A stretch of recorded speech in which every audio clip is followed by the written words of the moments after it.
Show da Liberdade. Opinião. Agora vamos acompanhar o professor Vanúcio Pimentel. Vai nos explicar o voto do ministro Fux, que teve quase 13 horas de justificativa e vem causando muita polêmica com os argumentos. Muito bom dia, professor. Bom dia, Núbia. Bom dia a todos os ouvintes aqui da Liberdade. Hoje, quinta-feira, 11 de setembro. E ontem nós tivemos mais um dia de votação sobre o julgamento do ex-presidente Jair Bolsonaro, com a expectativa de termos 3 votos ontem, mas tivemos apenas um. A sessão que iniciou pela manhã deveria terminar ao meio-dia, mas ela só terminou praticamente às 11 da noite, com mais de 12 horas de leitura do voto do ministro Luiz Fux.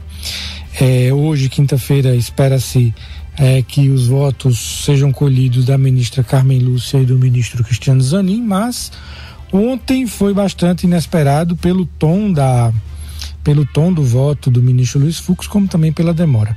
Em primeiro lugar, ele decidiu ali ocupar o dia inteiro da mídia e das redes sociais com a leitura do seu voto, com um voto muito próximo do que defendia a defesa do ex-presidente Jair Bolsonaro, inclusive absolvendo ele e outros réus de quase todos os crimes. E aí ofereceu também um alívio ao bolsonarismo ontem, porque o dia inteiro de um voto que beneficiou a defesa do ex-presidente Jair Bolsonaro e também a defesa política do bolsonarismo no parlamento, nas redes sociais, enfim. Então, ontem foi um dia de alívio para o ex-presidente Jair Bolsonaro e também para os seus apoiadores, porque aí tiveram o dia todo de reverberação positiva com o voto do ministro Luiz Fux.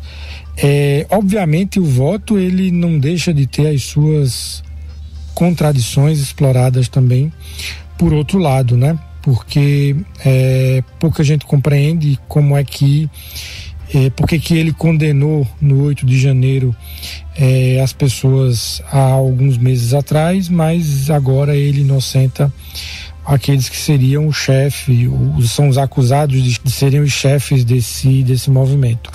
Além disso, também ficou pouco compreensível, porque ele condena o Mauro Cid, mas inocenta Jair Bolsonaro, ele condena o Braga Neto, mas inocenta o general Heleno, enfim. Então é um voto que será provavelmente muito estudado no futuro, né? Aí nas bancas do direito os estudantes devem em um determinado momento se debruçar sobre isso para compreender. Além do que, dada a extensão do voto, se perdeu muito do argumento dele também sobre pontos específicos do julgamento, né? E aí acabou reverberando mais os contrapontos dele em relação ao próprio ministro Alexandre de Moraes, inclusive ele fazendo críticas muito pessoais ao ministro que não havia ocorrido antes. Mas hoje, quinta-feira, está previsto ainda a coleta de mais 2 votos, né? Ou seja, a ministra Carmen Lúcia e o ministro Cristiano Zanin, ainda mantendo a expectativa, caso os 2 votos sejam colhidos hoje, que amanhã haja a possibilidade de uma sentença. Mas dado a complexidade e a demora do caso, não se sabe exatamente se amanhã teremos uma sentença para esse caso ou não, ou se ficará para a semana que vem.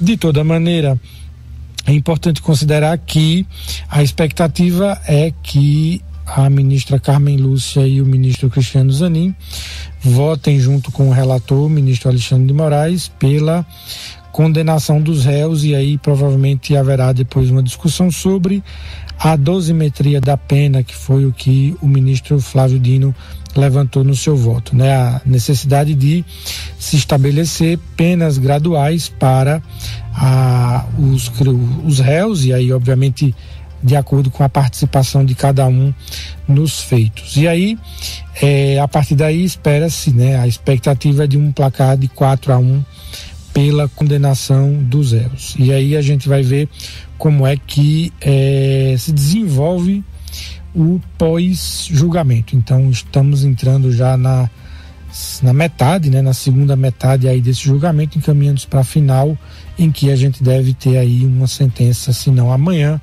no início da próxima semana.